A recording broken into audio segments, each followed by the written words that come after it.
morning, good afternoon, good evening. Zimbabwe is a failed state.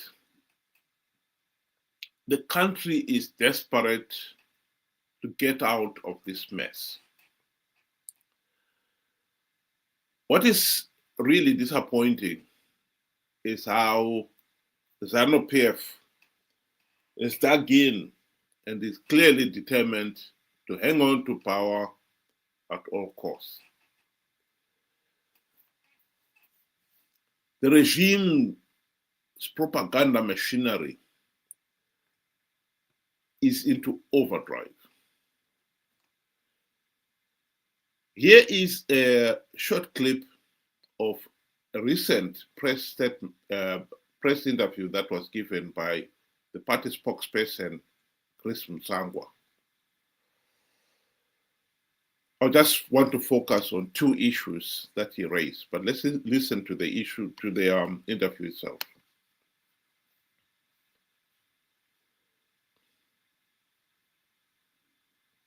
Particular issue which I want to address. Zimbabwe was founded by the support of Africa, the Africa OAU Liberation Committee. And one of the first beneficiaries of the OAU Liberation Committee is a young aspiring guerrilla, was the current president. Africa matters to us as a country. It made us become what we are. When Mozambique was supporting us, they were a neighbor, but they were also African. Saka, you don't go about saying good atidi ma foreigners munyika munom. Atidi zwana dudura munom.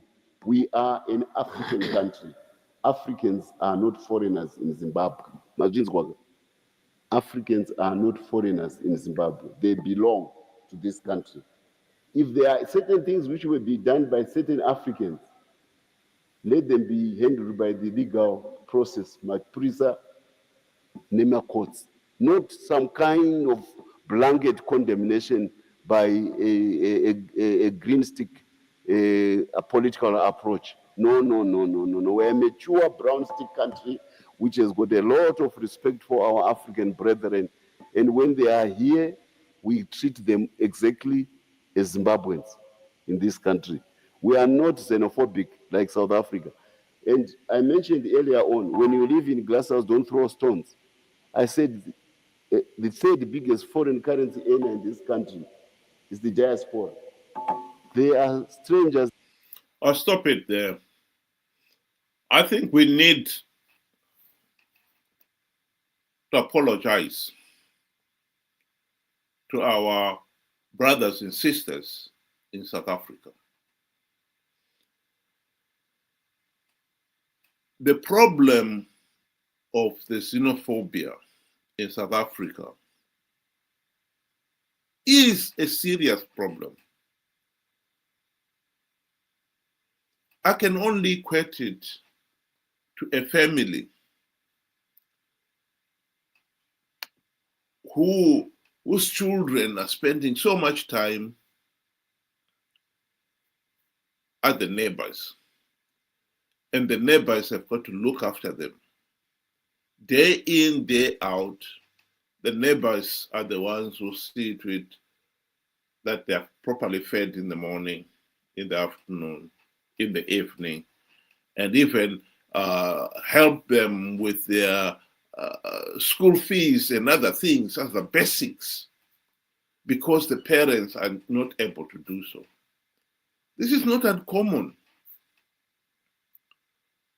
We have this in a village where the individuals will be saying, well, if we do not help feed them, I mean, if they're in your house, yeah, they know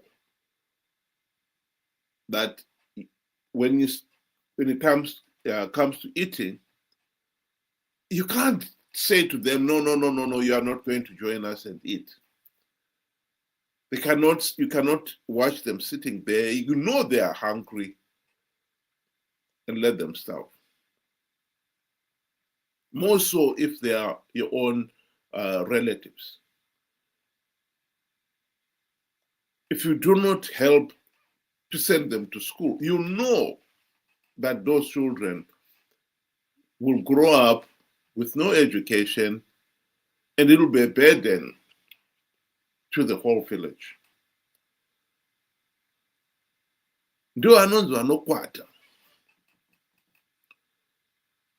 I think we need to acknowledge that reality. There are millions of Zimbabweans who are in South Africa as economic and or political refugees. Some of them have absolutely no qualifications. Some of them are going there, for instance, for medical services. Because in Zimbabwe, the healthcare has all but collapsed. This is the reality. Of course, South Africa is going to look at it just as much as even if you are in a village. You have got to say to yourself, are we going to have to provide food for our own children and our neighbors' children? More so when you find that the neighbor is irresponsible.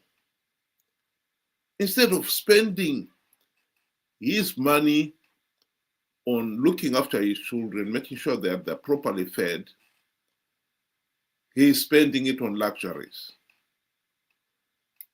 buying cars, drinking, traveling. And I think that neighbor, when you're starting having problems with his children ever coming to your home, it will be arrogant of that neighbor to turn around and say, in our culture, we look after everybody in the village, and it is part of our culture. Pan-Africanism. There's no xenophobia in Zimbabwe. You are the one who is causing xenophobia in other countries. You are failing to look after your own children. And so please,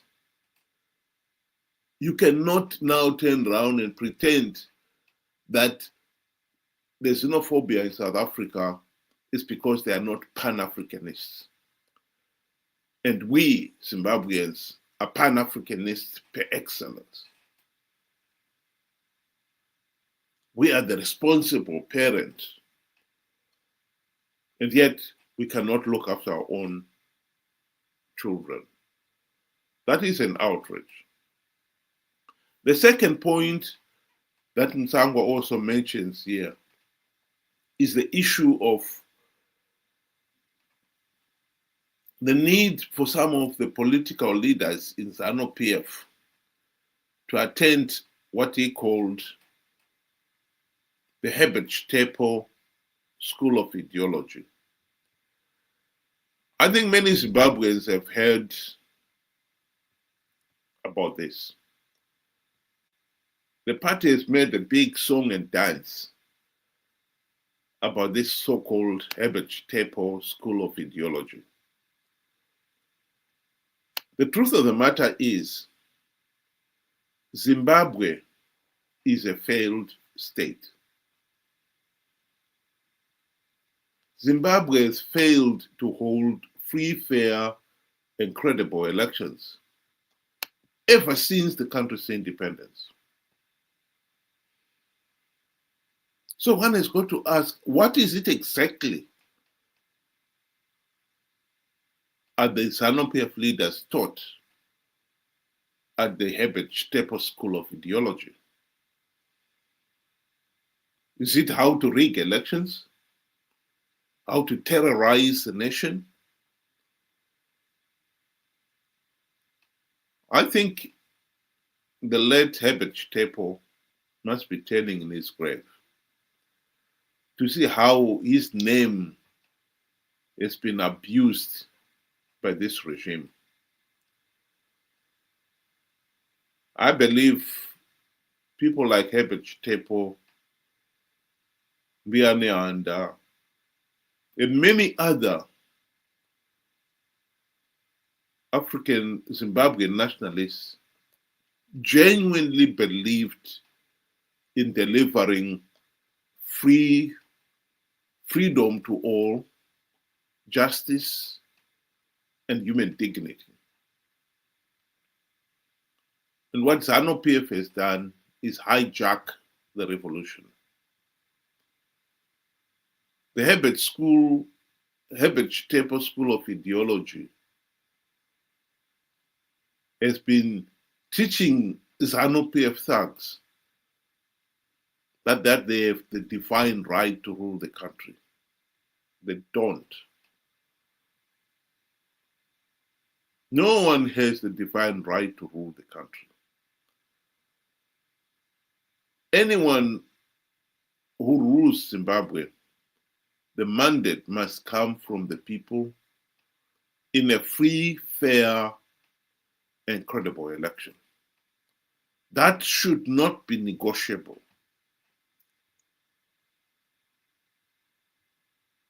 Zanu PF has never held free, fair, and credible elections. And this is at the heart of why Zimbabwe is a failed state.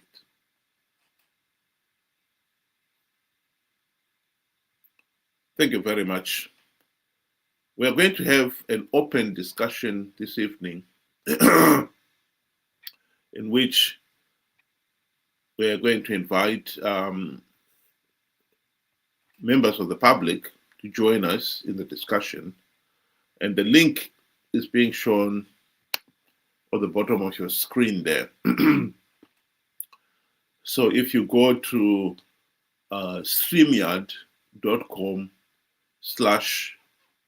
and whatever is shown there at the bottom, you'll be able to join us and would like to hear your views on whatever subject we'll be discussing. So it will be 6 o'clock UK time, 8 o'clock Zimbabwean time. I hope you'll be able to join us